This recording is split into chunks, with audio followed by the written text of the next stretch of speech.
Hey guys, this is another video I wanted to go ahead and make because the last one was a little long, so I couldn't really go into detail the way I wanted to go into detail, but pretty much I wanted to go ahead and make another video pretty much on tips on how to pass the California real estate exam. Again, in the last video, and in case you missed that, you can go ahead and check that out. I have the link below. But in the last video, I went ahead and told you guys just my journey, my experience, just as far as what brought me into real estate and pretty much what it took for me to go ahead and get to my exam and pass it. So it was kind of long video, so I was like, let me make something like a little bit shorter just for, for my people who have a very short attention span, which is really myself, but whatever. Anyways, so some tips I would definitely like to give you. First tip is make sure that you genuinely are interested in real estate before you even start to take the courses, because I have people that actually I've seen, and even myself, like I said, if you watched the last video, I even mentioned at one point that initially I thought I was interested, but then lost interest midway through when I very first wanted to try real estate, which was years ago. But yeah, a lot of people think that, oh, look at real estate agents, they're making a lot of money, and at least the ones that are working actively, like you think, okay, they're making all this money.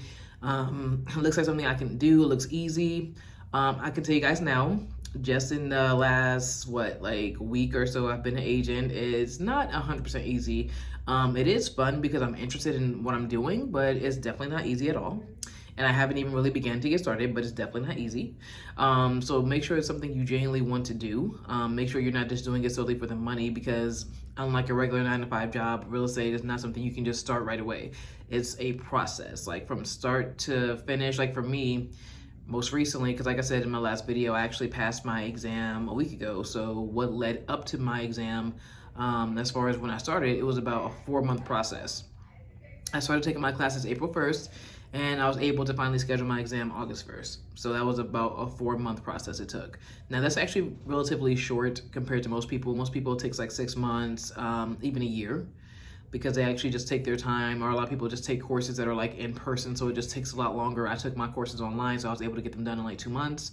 But most people actually take them, like I said, in person, which takes longer, and then you also just kind of want more time to study, to prepare. So 4-month process is about average. It's a short time, but also almost average.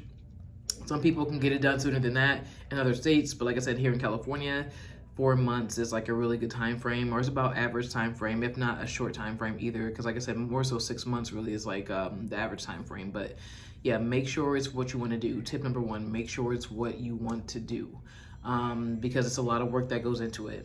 Second tip I would say, as far as how to pass a real estate exam, if you're into what you're doing, after you've taken your courses, I'm not sure about yourself, but I don't really take a lot of notes, because here's the thing. My whole thing with note taking is, if I take let's say I have a notebook. If I fill that entire notebook up with notes, like from beginning to end, I'm not gonna want to go back and read it. I'm not. That's just me. Now, for other people, it's the opposite. They want to take a lot of notes in a notebook, or they want to fill an entire notebook up taking notes, because for them, that actually may work better for them. For me, that doesn't work at all. Doesn't work at all. So what I actually did was I actually memorized the key points, the things I wanted to write down. I did write them down, but I did not take a lot of notes. A lot of people, note cards may help.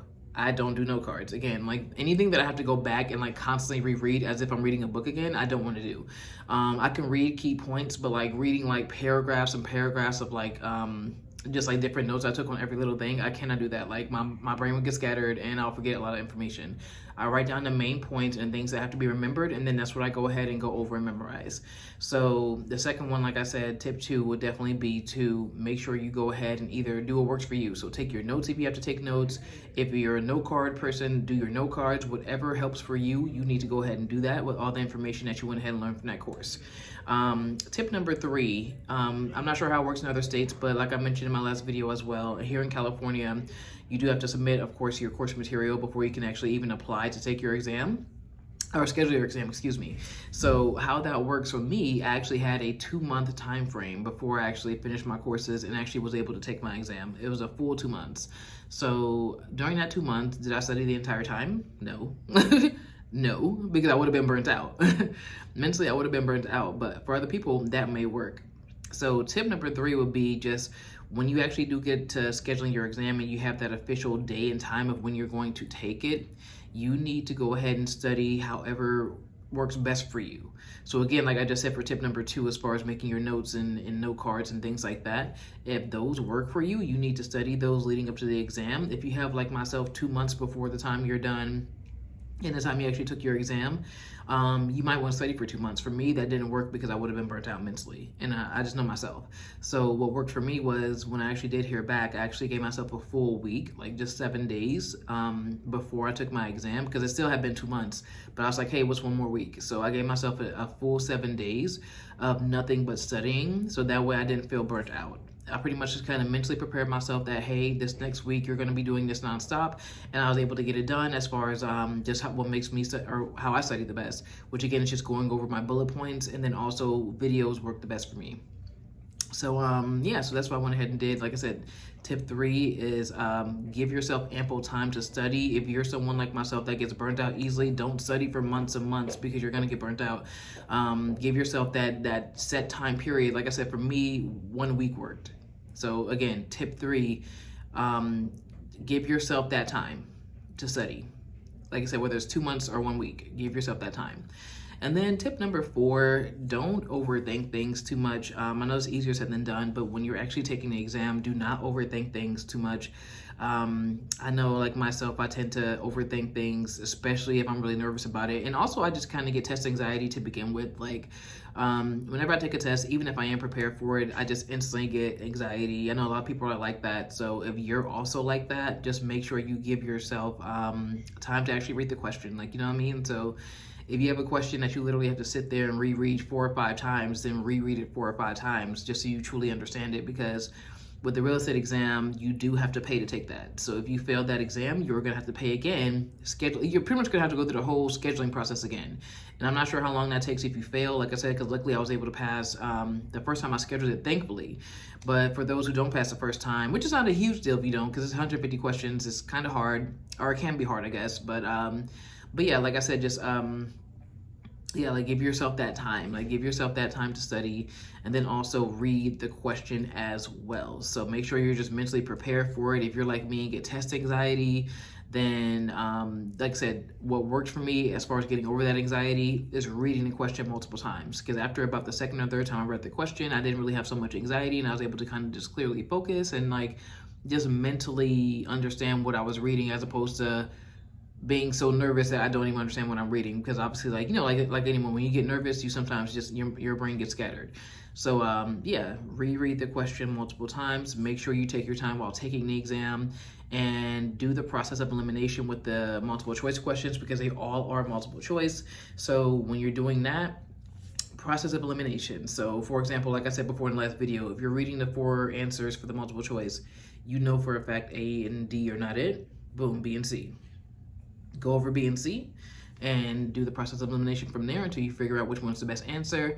And tip 5, I really don't even think there is a tip 5, honestly, because it's just mainly those things.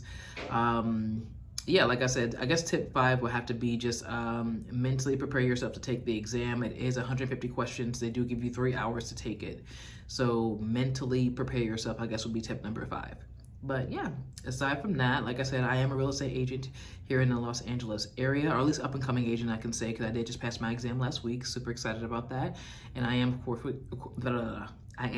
with Keller Williams, which is an awesome and phenomenal broker.